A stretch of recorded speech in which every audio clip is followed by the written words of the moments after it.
இது ஒனி நியூஸின் ஐரோப்பிய செய்திகள். செய்திகளை வாசிக்கும் நான் கனிஷ்கா குணபாலன். முதலில் தலைப்பு செய்திகள். பிரித்தானியாவில் போலீசாரின் சோதனையில் கண்டுபிடிக்கப்பட்ட கஞ்சா பண்ணை.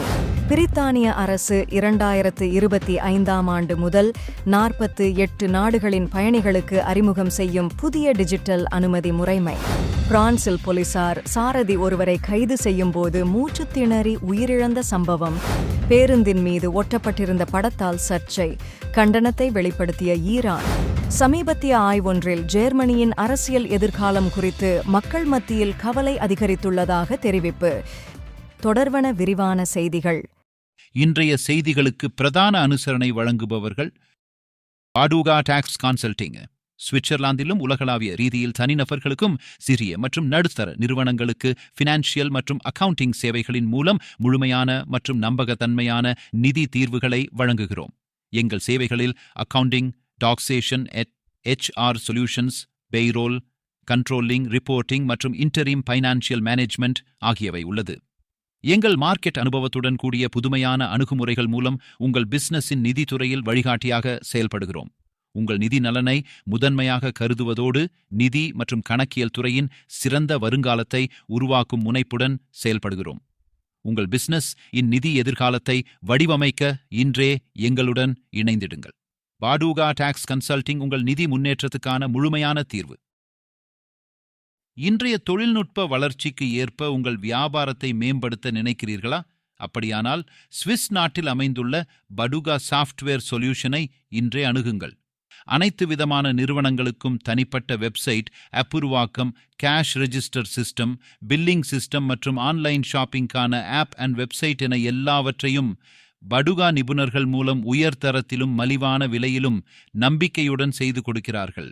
உங்கள் பிசினஸை சமகால தொழில்நுட்ப முறைக்கு மாற்ற வேண்டுமாயின் சுவிஸில் இதுபோன்ற பல்வேறு வாடிக்கையாளர்களுக்கு தொழில்நுட்ப அடிப்படையிலான வெற்றிகரமான திட்டங்களை நிறைவேற்றி வியாபார வளர்ச்சியை உருவாக்கி வரும் பாடுகா சாஃப்ட்வேர் சொல்யூஷனை இன்றே திரையில் உள்ள நம்பர் மூலம் தொடர்பு கொள்ளுங்கள். இங்கிலாந்தின் கிரேட்டர் மான்செஸ்டரில் உள்ள அமைதியான தெரு ஒன்றில் அமைந்துள்ள வீடு ஒன்றில் கஞ்சா செடிகள் வளர்க்கப்படுவதாக பொதுமக்களில் ஒருவர் போலீசாருக்கு ரகசிய தகவல் அளித்துள்ளார். அதைத் தொடர்ந்து அந்த வீட்டை சோதனையிட வாரண்ட் பெற்ற போலீசார் அங்கு சென்றுள்ளனர். அந்த வீட்டுக்குள் அவர்கள் நுழைந்தபோது அங்கு ஒரு பெரிய கஞ்சா பண்ணையே இருந்துள்ளது. மின்சாரம் உட்பட சகல வசதிகளுடன் அமைந்திருந்த அந்த பண்ணையில் 1 மில்லியன் பவுண்டுகள் மதிப்பிலான கஞ்சா செடிகள் வளர்க்கப்பட்டது தெரியவந்துள்ளது.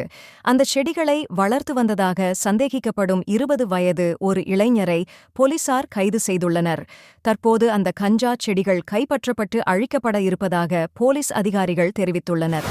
பிரித்தானிய அரசு 2025ஆம் ஆண்டு முதல் 48 நாடுகளின் பயணிகளுக்கு புதிய டிஜிட்டல் அனுமதி முறைமை, அதாவது எலக்ட்ரானிக் டிராவல் ஆத்தரைசேஷன் எனும் திட்டத்தை அமல்படுத்த உள்ளது. இதன் மூலம் பயணிகள் விமானத்தில் ஏறுவதற்கு முன்பே இவ்விதிமுறையின் கீழ் அனுமதி பெற வேண்டும். 2024ஆம் ஆண்டில் கல்ஃப் கோஆபரேஷன் கவுன்சில் நாடுகள் முதலில் இந்த முறைமைக்கு இணைக்கப்பட்டன. 2025 முதல் அமெரிக்கா, கனடா, ஆஸ்திரேலியா உள்ளிட்ட பல நாடுகளின் பயணிகள் மற்றும் 2025 ஏப்ரல் மாதத்திலிருந்து ஐரோப்பிய ஒன்றிய நாடுகள் சார்ந்த பயணிகளுக்கு இந்த அனுமதி கட்டாயமாகும். இதனை பெறும் செலவானது 10 பவுண்ட் ஆகும். பயணிகள் இதற்காக பாஸ்போர்ட் மற்றும் புகைப்படங்களை அதிகாரப்பூர்வ அரசிணையதளம் அல்லது செயலி மூலம் பதிவேற்ற வேண்டும். விண்ணப்ப முடிவுகள் 3 நாட்களில் கிடைக்கும். இந்த அனுமதி 2 ஆண்டுகள் செல்லுபடியாகும் மற்றும் குறைந்தபட்சம் 6 மாதங்களுக்கு பிரித்தானியாவில் தங்க அனுமதிக்கப்படும். குழந்தைகள் உள்ளிட்ட அனைவருக்கும் தனித்தனி எலக்ட்ரானிக் டிராவல் ஆத்தரைசேஷன் தேவைப்படும். மேலும் டிரான்சிட் பயணிகளுக்கும் இது கட்டாயமாகும். இம்முறையினால் பயண அனுமதி தொடர்பான சிக்கல்கள் குறைந்து பயணிகள் பாதுகாப்பும் மேம்படும் என எதிர்பார்க்கப்படுகிறது. பிரான்சில் போலீசாரின் வன்முறை அதிகரித்து வருவதாக கருதப்படும் நிலையில் சாரதி ஒருவரை கைது செய்யும்போது அவர் மூச்சு திணறி உயிரிழந்த விடயம் தலைப்புச் செய்தியாகியுள்ளது. உணவு விநியோகிக்கும் பணியிலிருந்த செட்ரிக் என்னும் சாரதியை பிரெஞ்சு போலீசார் கைது செய்தனர். ஹெல்மெட் அணிந்திருந்த செட்ரிக்கை தரையுடன் வைத்து அவர்கள் அழுத்த அவர் எனக்கு மூச்சு திணறுகிறது என கதறியுள்ளார்.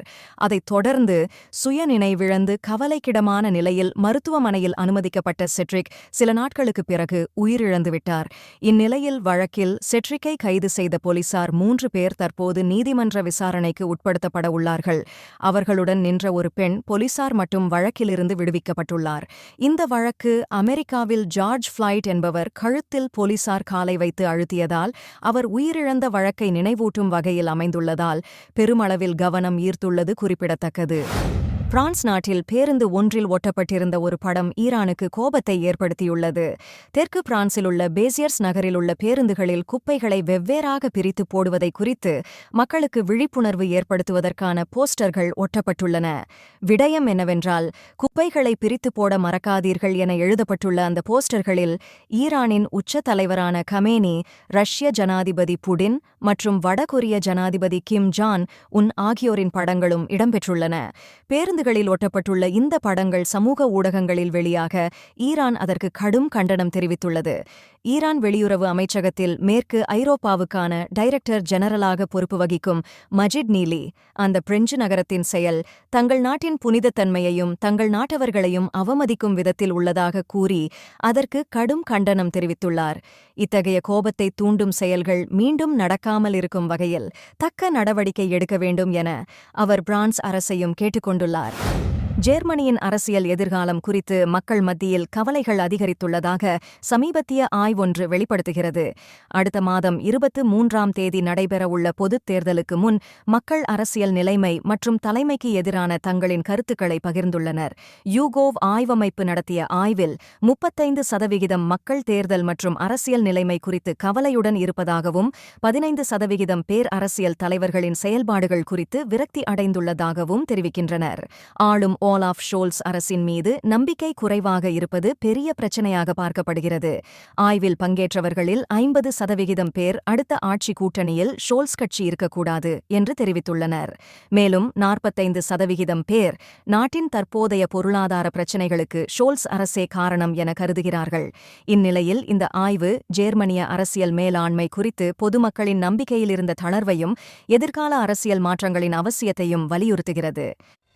நீங்கள் இதுவரை கேட்டது ஒனி நியூஸின் இன்றைய பிரதான செய்திகள். மேலும் இதுபோன்ற செய்திகளை தொடர்ச்சியாக அறிந்து கொள்ள ஒனி நியூஸுடன் இணைத்திருங்கள். வணக்கம்.